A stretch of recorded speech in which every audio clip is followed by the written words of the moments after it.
চিন্ময় কৃষ্ণ দাসকে নিয়ে ভারতের পররাষ্ট্র মন্ত্রণালয়ের বিবৃতিতে হতাশা প্রকাশ করেছে বাংলাদেশের বিবৃতিতে আরও জানানো হয়, ভারতের উদ্বেগের বিষয়টি বাংলাদেশের অভ্যন্তরীণ বিষয়ে এক ধরনের ভুল ব্যাখ্যা। বিস্তারিত ডেস্ক রিপোর্টার।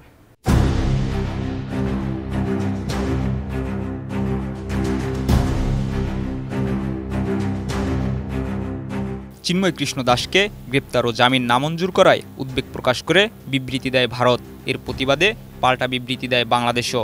মঙ্গলবার রাতে বাংলাদেশ পররাষ্ট্র মন্ত্রণালয় এক বিজ্ঞপ্তিতে জানায়, বাংলাদেশ সরকার অত্যন্ত হতাশ এবং গভীর মনোব্যথার সঙ্গে উল্লেখ করেছে, চিন্ময় কৃষ্ণ দাসের গ্রেফতারকে কিছু মহল ভুলভাবে উপস্থাপন করেছে। এ ধরনের ভিত্তিহীন বিবৃতি শুধুমাত্র তথ্যের ভুল উপস্থাপনই নয়, বরং দুই প্রতিবেশী দেশের মধ্যে বন্ধুত্ব ও বোঝাপড়ার চেতনারও বিপরীত।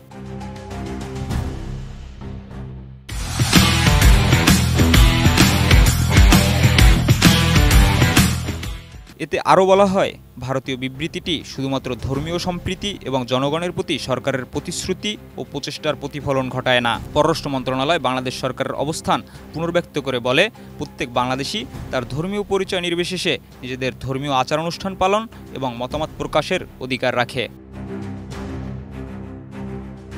বিজ্ঞপ্তিতে বাংলাদেশের পক্ষ থেকে স্পষ্ট করা হয়, সরকারের নীতি অনুসারে ধর্মীয় সংখ্যালঘুদের নিরাপত্তা নিশ্চিত করা বাংলাদেশ সরকারের সর্বোচ্চ কর্তব্য। অক্টোবর মাসে দুর্গাপূজা উপলক্ষে সারা দেশে শান্তিপূর্ণভাবে পূজা উদযাপন করে এটি প্রমাণিত হয়েছে।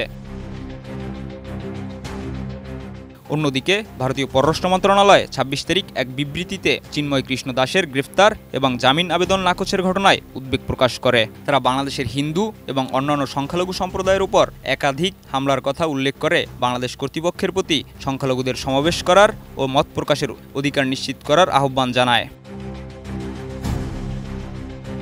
বাংলাদেশ সরকারের পক্ষ থেকে এটি স্পষ্ট করা হয় যে বিচার বিভাগ স্বাধীন এবং কোনো ধরনের হস্তক্ষেপ ছাড়াই বিচার কার্যক্রম চলছে। সরকার সমাজে সাম্প্রদায়িক সম্প্রীতি বজায় রাখতেও প্রতিশ্রুতিবদ্ধ। বাংলাদেশ সরকার দেশের শান্তি এবং সম্প্রীতি বজায় রাখার জন্য চট্টগ্রামে আইনশৃঙ্খলা বাহিনীর অবস্থানকে আরও শক্তিশালী করেছে। মঙ্গলবার রাতের ওই বিবৃতিতে আইনজীবী সাইফুল ইসলাম আলিফের নৃশংস হত্যাকাণ্ডের ঘটনায় গভীর উদ্বেগও প্রকাশ করা হয়। Desk report, ATN news.